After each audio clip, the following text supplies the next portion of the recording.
guys, welcome to this video. Today I'm gonna be actually doing a review of a 2020 Ford F-150. So this is my personal truck. I wanted to do this video just because if you're in the market for a new truck, you're looking for a F-150, or you're just kind of, you know, how I was, where I didn't know if I wanted like an F-150 or F-250, anything like that. You know, this might help you out, just kind of make that decision. So I'm gonna actually take a little bit drive up here where I can actually film all the way around nicer, show you everything, all the features, and then show you why I decided to go with this truck instead of a F-250. You know, it depends what you need, really, what you need the truck for, what your work is, or anything like that. But follow along. I'm gonna show you all the features, and then you know, hopefully this helps you out. Now, first of all, as far as the ride quality on this F-150, this is a 4x4. It is a 2020 model, but the 2021s are very similar. Obviously they did redesign the exterior on the 2021 and the interior as well, but other than that, you know, pretty much the ride and all that is the same. It's really nice and soft. I mean, it's, you know, little bumps or creases on the road, you can't feel them. It's really quiet in here, so even going 75 miles an hour on the freeway, it's really quiet. You can have a normal conversation in here, you know, listen to your radio. So it's really insulated, I guess. Really nice quality. The seats are very comfortable. This truck, I picked it up in Texas, so I live in New Mexico. I picked it up down by Houston. It was about a 14-hour drive back. I drove it in one day, picked up the truck in the morning, and then drove it all the way back. So it was a really comfortable ride. I've taken many road trips across, you know, a couple days and different vehicles. I'm gonna say this is probably by far the most comfortable one I've ridden in. We do have a 2018 Ford Escape that is actually very comfortable, considering, you know, Escapes are not that expensive and whatnot. But as far as this one, the seats are very comfortable. It has really cool feature, which I'll show you later, but it has the lane assist, which is this button right over here, if you can see it on the corner. That helps you out keeping the lanes, you know. I didn't use it, but it is used if you you know, you're tired, kind of whatever. It does have different options, so you can just kind of alert you here on the dash. If you can see in there, little kind of like arrows.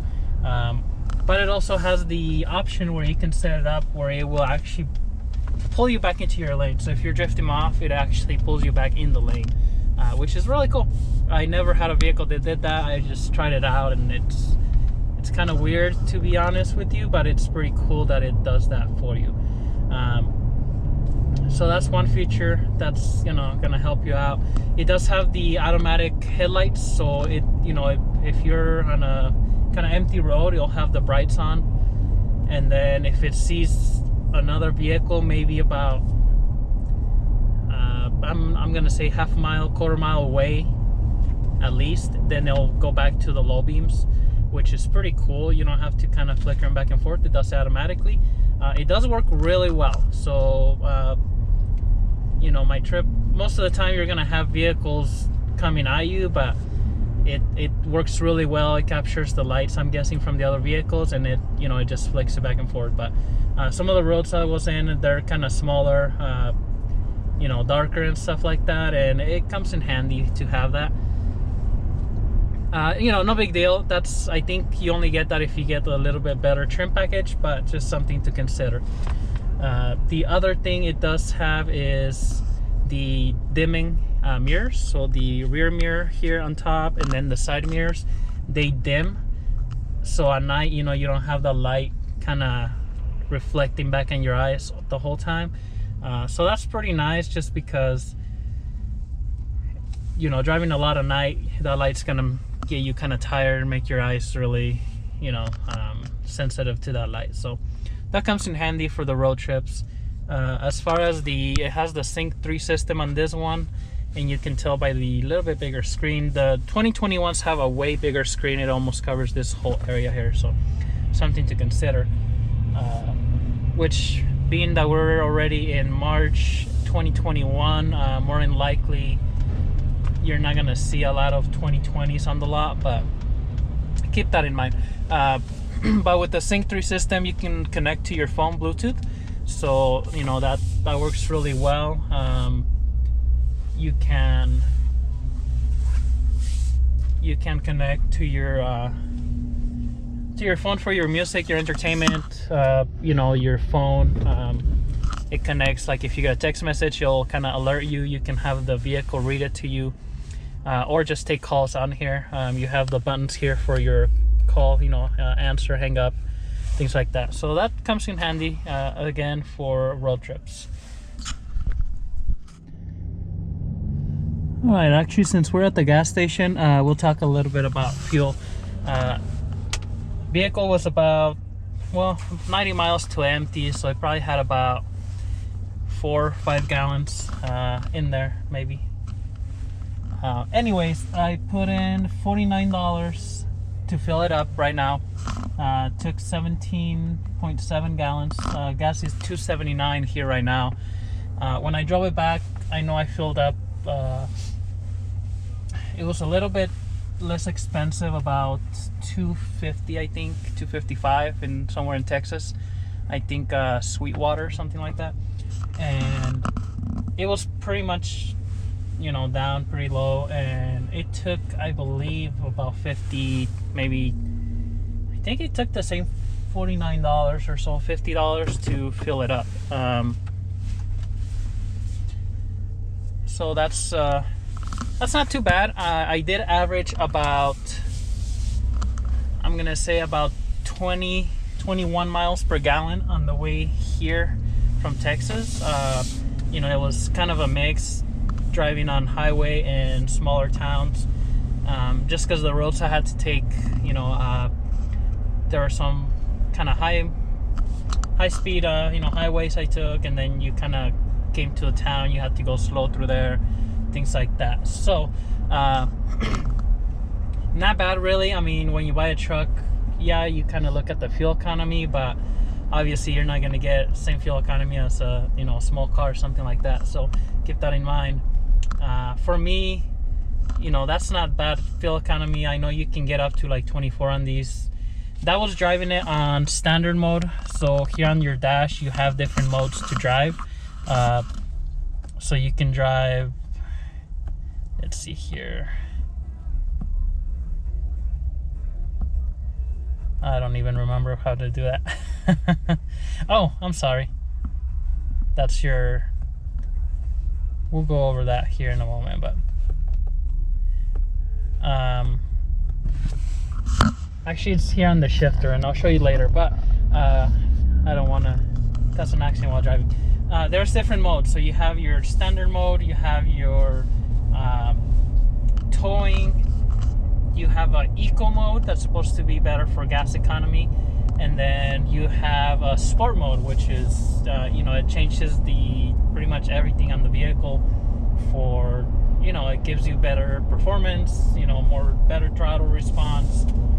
It gives you little bit, you know, better shifts, things like that. So I'm sure with the sport mode you're not gonna be getting that good of a gas mileage as, let's say, the eco mode, but I'm not sure. I haven't driven the car enough. I barely put 1,073 miles on it, which pretty much 950 of those miles were on our way back from Texas. So it's kind of hard to, you know, tell you off the back what you would get with each mode, but I'm pretty sure the eco mode you get better gas economy, especially if you drive around town. And with the sport mode, you know, you probably won't get that good, but with our reference back to our 2018 Escape, that one has a sport mode, which I drive it in 100% of the time, just because I like the, you know, the response of the throttle and everything. So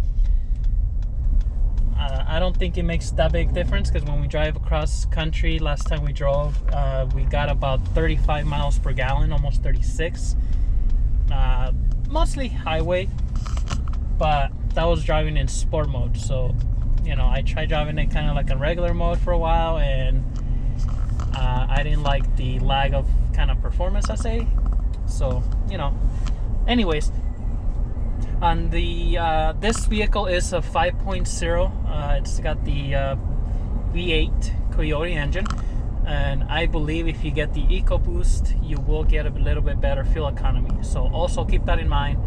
EcoBoost also, I know that the 3.5 for sure, it's a little bit peppier on the throttle. So, you know, you push the gas and it goes pretty quick. I mean, those turbos work really well.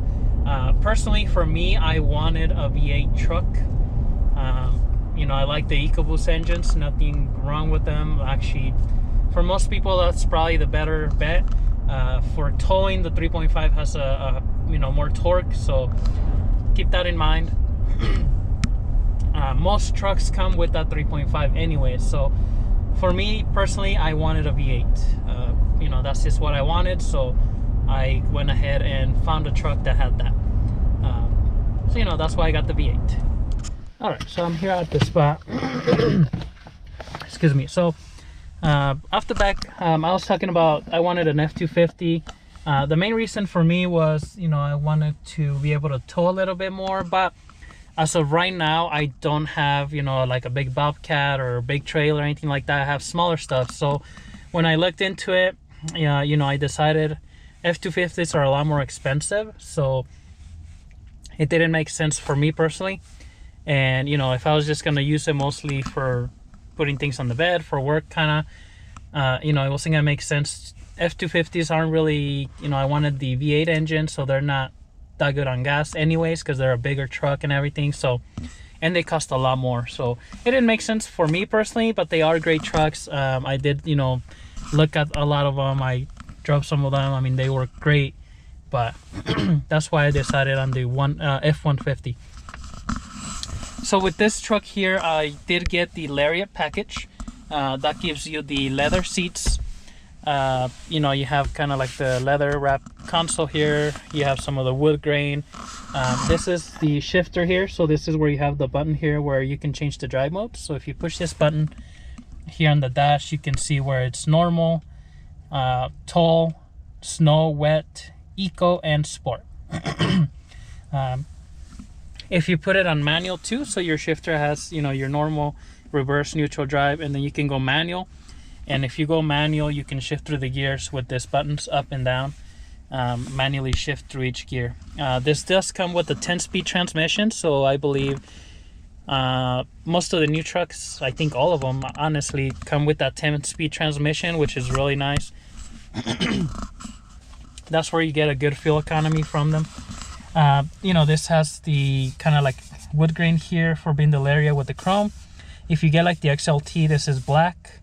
And then if you get the base model, you don't get any of the chrome trim or anything. It's just like a black piece of trim or gray.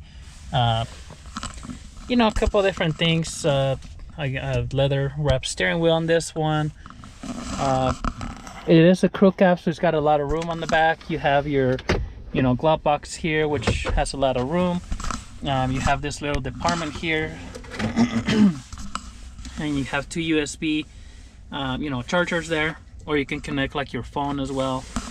Then your phone comes up kind of on the screen like your navigation. This does come with navigation since it has the Sync 3 system on there. So you have your audio, your climates here on the bottom, so you have dual climate control. This does have the ventilated, cooled, or heated seats. But also you can go up here on the screen and actually control your climate right from the screen if you don't want to use the buttons. You have your phone menu, you know, you can call or whatever.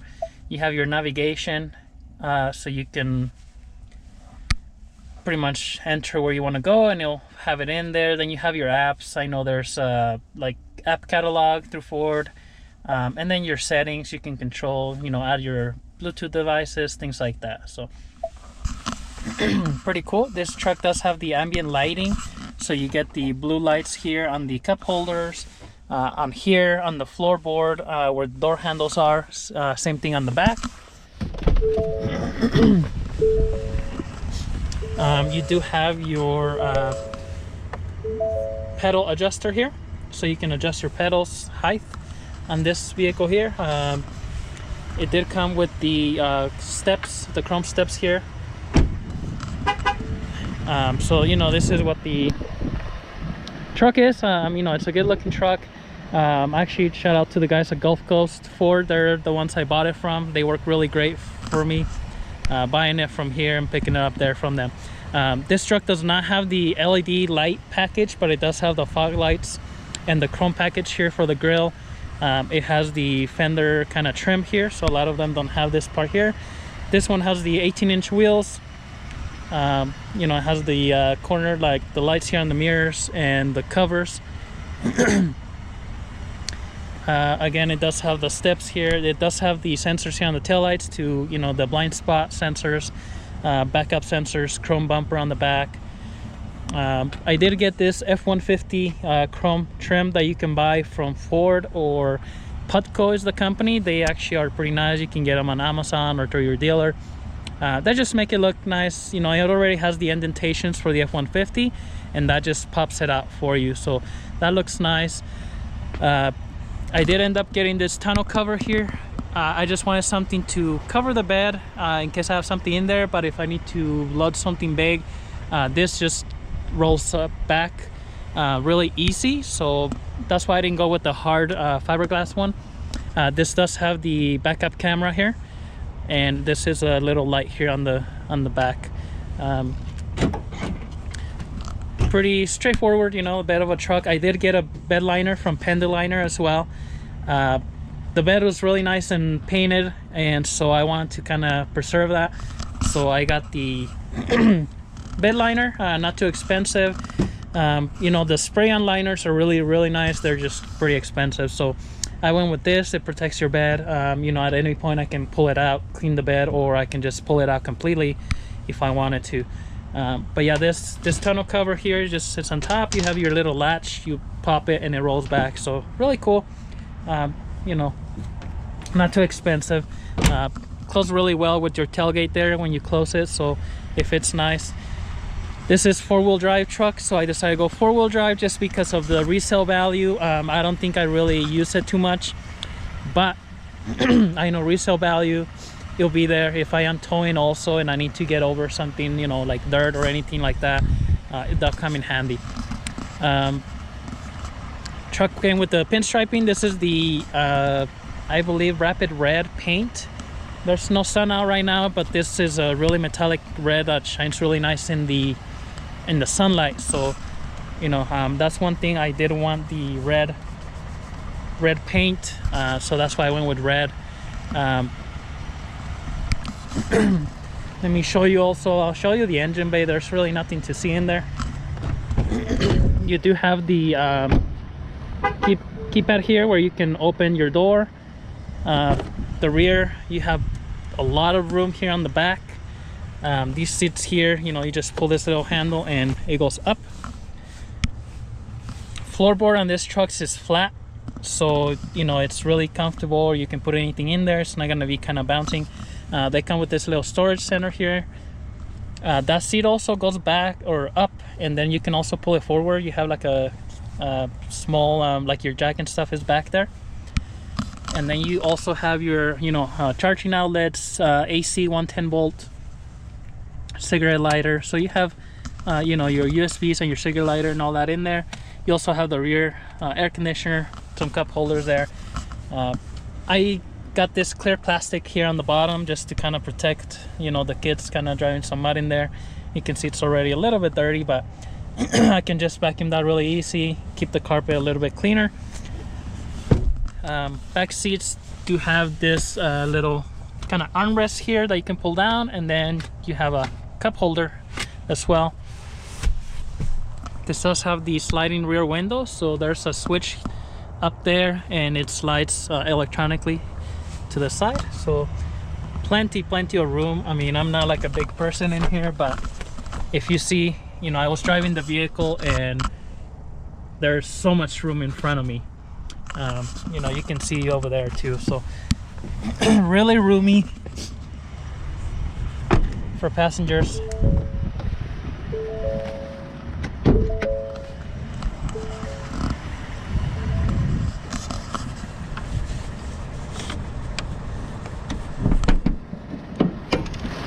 This is the engine compartment. Again, really nothing to see. Pretty standard. If you have the EcoBoost, you have a little bit more pipes here on top, but everything really accessible, really, from what I can see. You know, it's just a good vehicle. Really, if you're looking, you know, you're kind of on the fence between a F-150, F-250, or between different manufacturers. You know, these are great trucks. They work really well. They're comfortable. You know, they're not like rough like older trucks anymore, and they look pretty nice. So keep that in mind if you're looking for a truck in the future. All right, so that pretty much concludes my kind of review here, kind of a quick review. I know I didn't cover all the features on the vehicle, but hopefully, you know, just kind of looking at all the things, my point of view helps you decide if you're looking for a new truck. And you know, if you have any questions, leave them in the comments. But I hope this helped you out, kind of decide what kind of vehicle you want to get next. So thank you for watching. Consider subscribing to the channel. Have a nice day.